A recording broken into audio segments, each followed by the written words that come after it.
Jim Stapleton. I'm the area manager for Regis, not the hair place, but they were executive office suites in Cincinnati. They're fully furnished, utilities are included.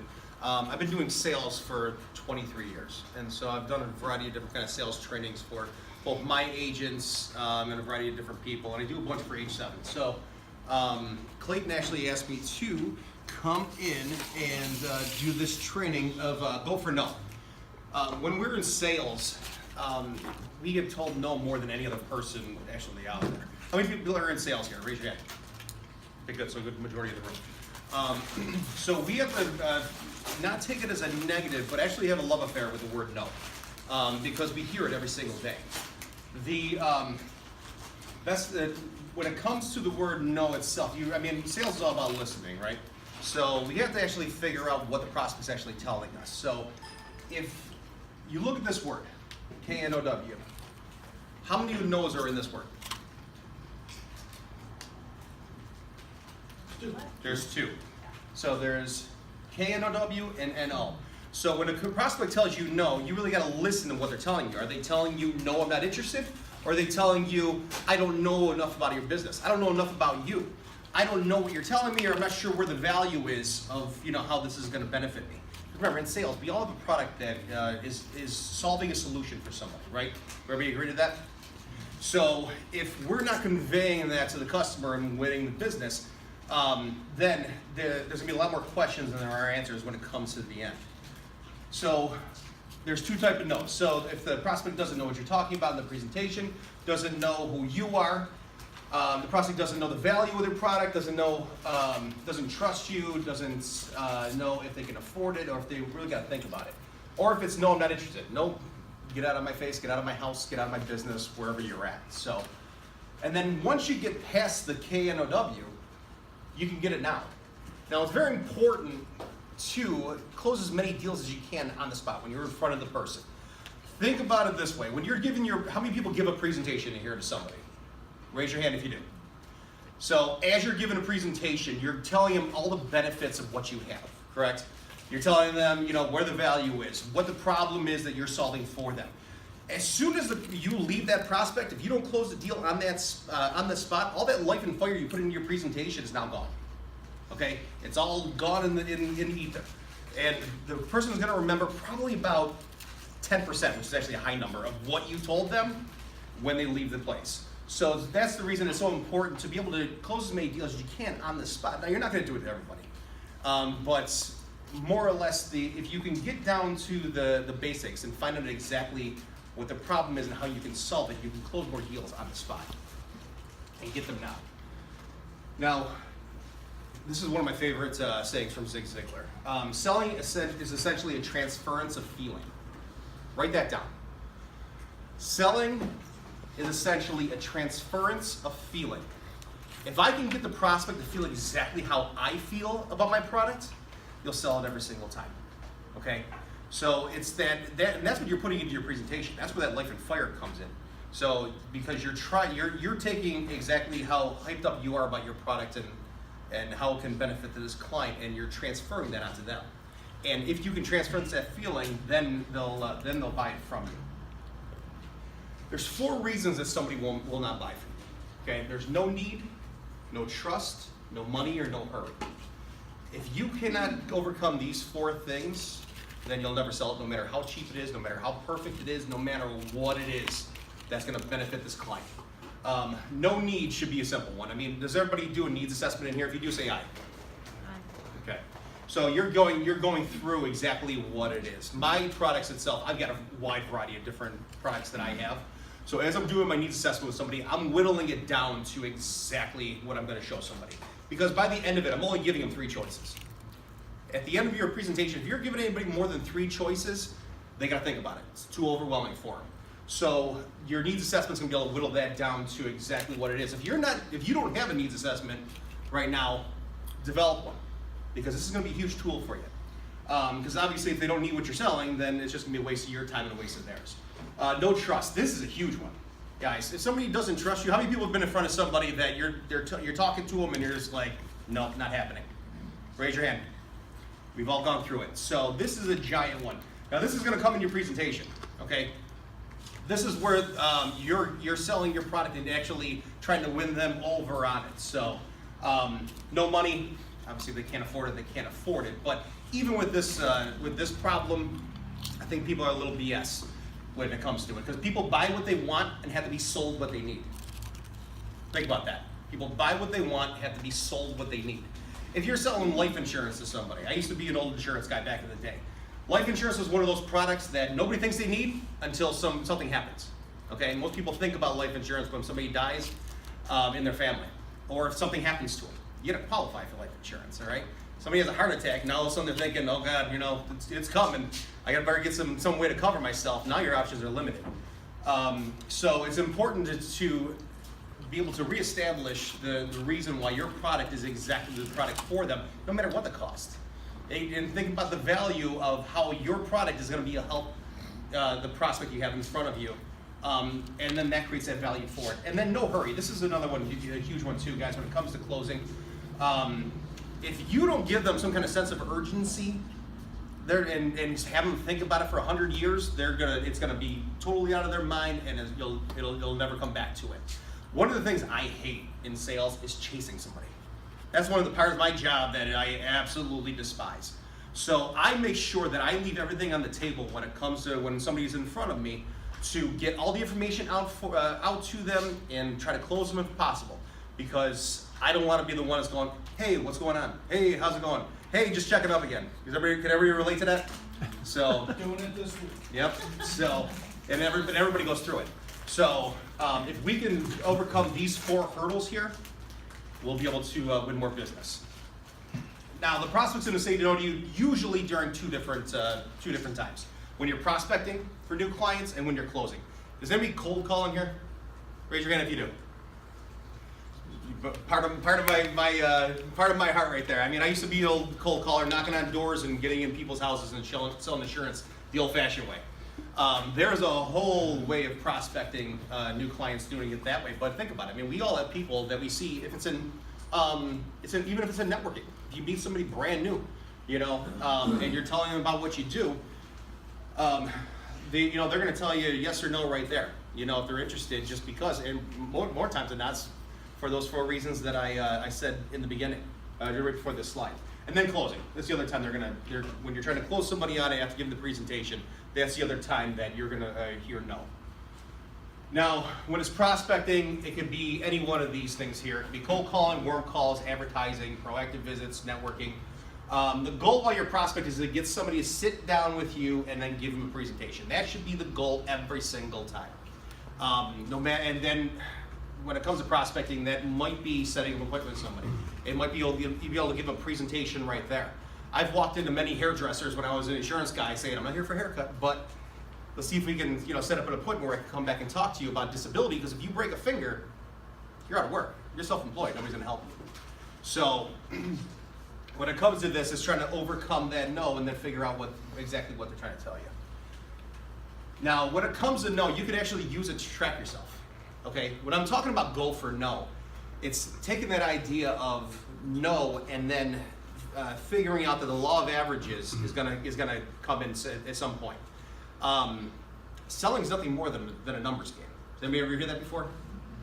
So the more people you see, the more no's you get, the closer you get to a yes. Okay? Does everybody know what your batting average is in your business? So in other words, if I'm a baseball player and I'm at bat and somebody's throwing me a pitch 100 times and I'm just swinging, same speed, same consistency every single time, law of averages says I'm going to hit a few of these balls. Okay, it's the same in sales. Same thing. You're going to get somebody that you're going to come across. If you see enough people that are like, yes, that was great, I'll take it. Okay, and the better you are at closing and knowing your business and being able to tell them the value when you walk in and honing your skills, the better you're going to be at seeing less people to get more yeses. Does that make sense? Okay. I teach my son's, I'm head coach of my son's baseball league. Okay, I got my own team I'm running of 6-year-olds. Okay, so it's the same thing. I'm up at the plate and I'm throwing them pitches. And some of them, they're going to hit it in the first 3 or 4. Some of them, it's, maybe 20 pitches and be like, all right, let's get the tee out.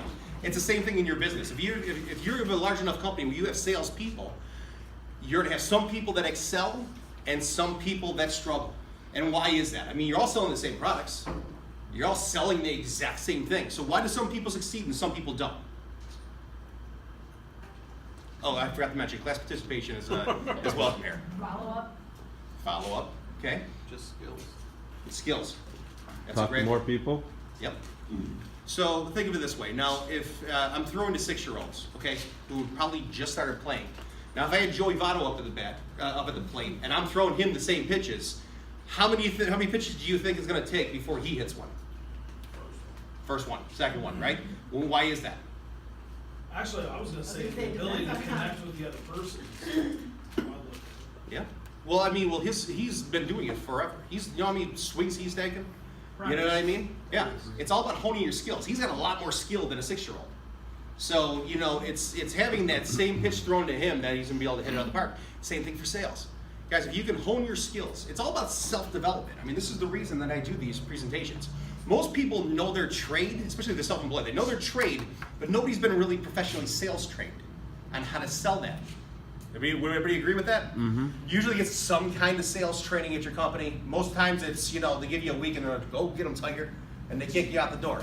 So a lot of the times you have to develop your own. When I was at the insurance company, they gave us, that's where I got my sales training from. They told us exactly how the sales system went. They told us from beginning to end, if you follow this sales system exactly how we're telling you to do it, you'll be successful. And that's exactly what I found out. Now, when I came to Regis, there was no set model, okay? I saw 5 different presentations, and I had 5 presentations for 5 different people, and they were all 100% different. So I had to take the skills that I had from being sales trained and be able to develop my own system to be able to sell offices. Now, I've run 7 different facilities for Regis in 2 different states and 3 different cities. Out of the 7, I've got 4 of them 100% full. So what I had to do is I had to hone my skills, develop myself to be able to give a presentation that works. And then once I got that, I use it every single time. I give the same presentation to every single person because A, they don't know. They don't know that I said the same thing to somebody 20 minutes ago. And B, think of it as like an actor. Okay, an actor gets a script for the first time. Is that the Oscar-winning performance when they're doing the first read-through? Anybody? So think about it. So they have to study it. They have to develop it. They have to be able to put their own personality into it. Same with your presentation. All right. If you've got a presentation that works, that has got life and fire, that has humor, that has exactly makes you relatable to the person and how you can solve this problem, stick with that until it doesn't work anymore. All right? Does that make sense? Mm-hmm. Okay. This is a kind of a tracker that I used to use back at the insurance company when I used to cold call. Once again, cold calling is all a numbers game. All right? But I used to track my no's. And once again, every no gets you closer to a yes, right? So if you can track how many no's you get every single day, and anybody can do this. I don't care where it is. If you're at a networking event and you're just pitching your company to somebody, and if you're in a target market, you know what I mean. Say if you target lawyers or CPAs and you go to a convention where there they are, it's the same thing. You can track that because the more people that tell you no, you're gonna get closer to a yes. When I used to cold call, I don't know how many times it'd be like, okay, I'm not going home until I get 15 no's. Now, if you're self-employed, you have to have some reason to be able to keep yourself out there because you don't have to go to work, right? But if you don't go to work, you don't make money. So I don't know how many times I'd knock on somebody's door and say who I was, and they'd be like, yeah, sounds great, come on in. And I'm like, well, no, hold on, you're supposed to tell me no so I can go home, So there's a way to be able to track yourself that way also. Law of averages. The dictionary defines the law of averages as a belief that an outcome of a random event will even out within a sample set. So when I was at the insurance company, they used to say your numbers were if you give 5 presentations to somebody, one of them is going to be a laydown, one's going to be a definite yes, okay? One's going to be a definite no, and even that, if you can close somebody, you're really not sitting in front of somebody if they're a no anyways. You'll be able to find that out anyways. But 3 of them are going to be maybes. So those 3, if you're able to close, be a better closer, you'll be able to win that business much easier. So, and then they said if you do 5 of them, you'll get 1 application. Obviously, you're better at closing, you'll get more than that out of 5. So every no gets you closer to a yes. So this only happens if you master your sales pitch and work at getting your numbers better. So once again, guys, it's all about self-development. Think of an Olympian. You think that Michael Phelps just was like, you know what? I think I'm gonna try out for the Olympics. You know what I mean? So he literally had to swim every single day, get it down, become a routine to years later, but he also had somebody that coached him. He didn't just jump in a pool one day and all of a sudden he becomes what he is. Does everybody agree with that? Yep. Same thing in sales. You have to develop your presentation. Same way I did when I came to Regis. If you're doing cold calling and going to businesses, your pitch should be no longer than 10 seconds to a minute. You should be able to get something out of your mouth that is a hook that somebody will be able to listen to and say, I want to know more. Same thing in a networking event. If you're talking to somebody in networking and you tell them what you do, it should be interesting enough for them to be like, tell me a little bit more. I want to find out more about exactly who you are and what you do. That's where you get more one-on-ones. If you can get a sales a hook together where you can have more face-to-face, get more people working for you. If you can do more one-on-ones. Everybody agree with that? The one that talks the most loses. Right. And times I teach that during closing trainings.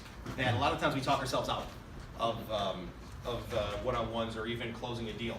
I've kicked many agents under the table going, shut up, they're thinking, shut up, stop talking. Scenario possession. So need to be able to get somebody on the hook and perfect your elevator pitch. So once again, guys, it's all about self-development. This is a great book. If you haven't, take a picture of this, write this down. If you don't have this book, read it. It's very small. It's probably about 100 pages, but it's a great book it'll tell you exactly how to take this concept and develop it into your business. And then when it comes to closing, the law of averages also applies here. If you're not a strong closer, you have to see more people to make a sale. No during the close. Here's a statistic, guys. The first 3 no's that somebody gives you are false objections. That's not the real reason they're not buying from you today. Think about that. How many presentations have you done where somebody said no to you and they're just like, I want to think about it. I'm going to talk to my husband or wife about it. You know, they give you some kind of wishy-washy reason that they're not going to buy right this second. Usually it's, I can't afford it, I want to think about it. Those are usually the 2 objections that somebody gives you. So, and in most cases, we're at KNOW and not NO. So that's where closing comes in. And when I talk about closing, I'm not talking about hammering somebody over the head. I'm not talking about beating a dead horse. I'm talking about giving somebody some more information so they understand exactly what you're talking about and realize, I really have to get this right this second. I have to get this now because it's going to affect my family, it's going to affect my business, it's going to affect my relationship, it's going to affect something. And that's the problem that you're trying to solve with your business. And then anticipate the no.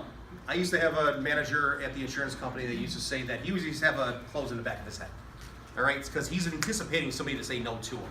So he has a response that comes out that's fluent and is ready right off the tip of his tongue, and he's not thinking about it or he's not swimming for an answer.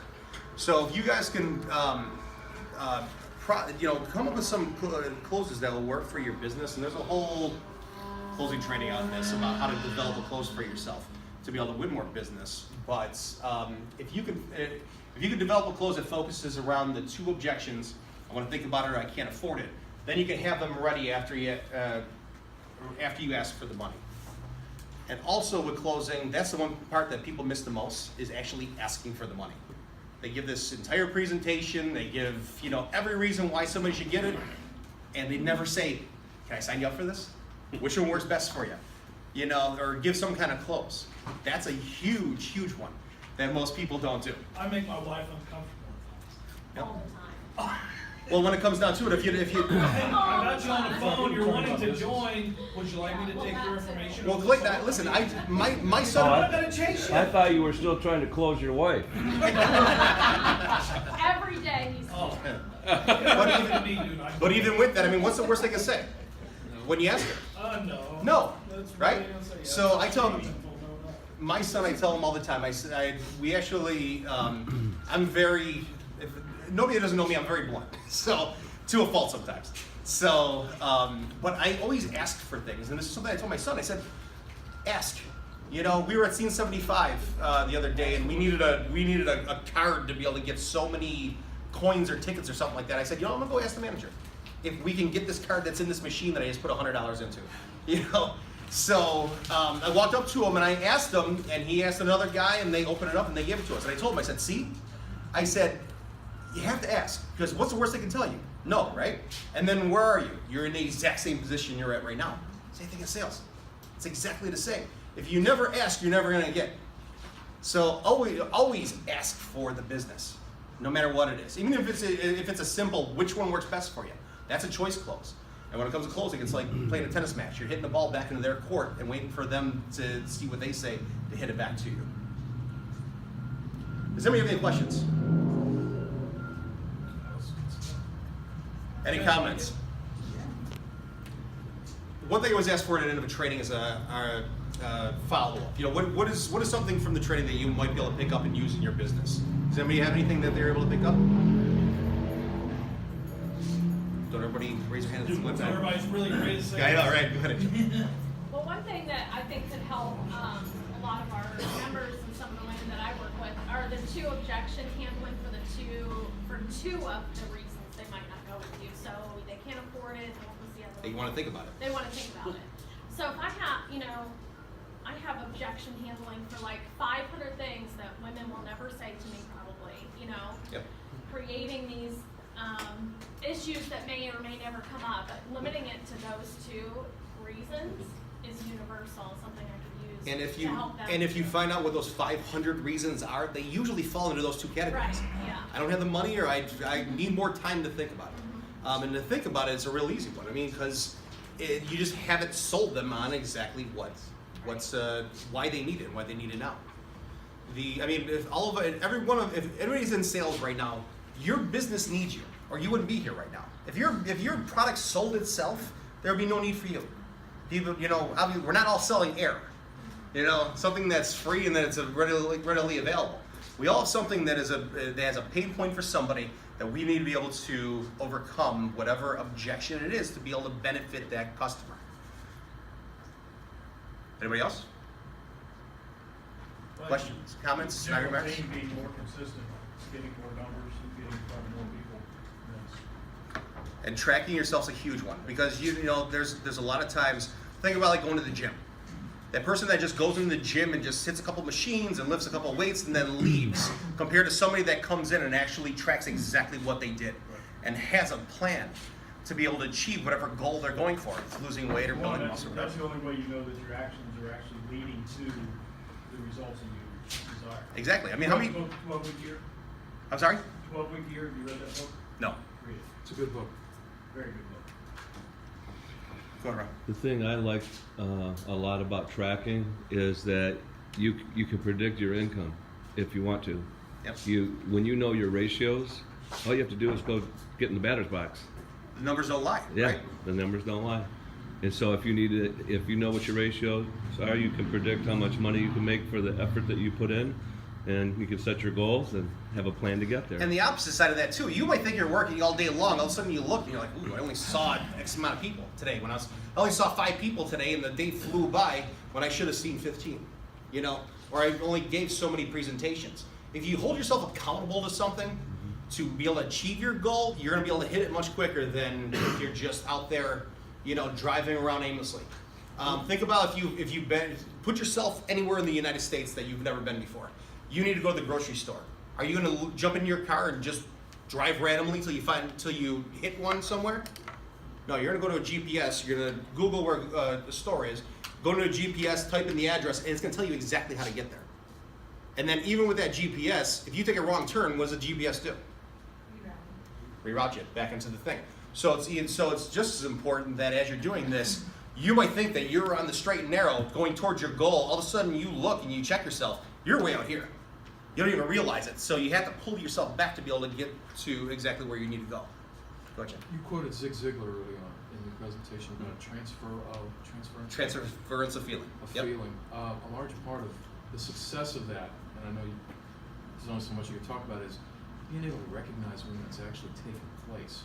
When you're across the side of the table from somebody, when that has actually occurred, when that Yep. threshold has been achieved, when that little light snap on and you know that they got it. Sometimes they just don't know, and sometimes you as the person may not recognize it or haven't recognized it.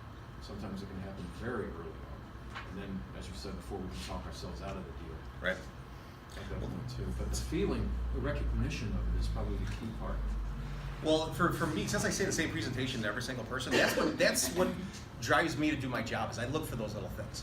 I've got somebody sitting in an office and they're looking around and they're like, I'm going to put the bookshelf over here and I'm going to set this up over this way, and they're taking ownership of it. Okay. Once again, that's another close call and going assumptive. There's a lot of trainings that get wrapped up into this, but when that clicks and the person's taking ownership of exactly what I'm selling to them and putting themselves into it, you can see that, and then they look at you, and then you're connecting with them.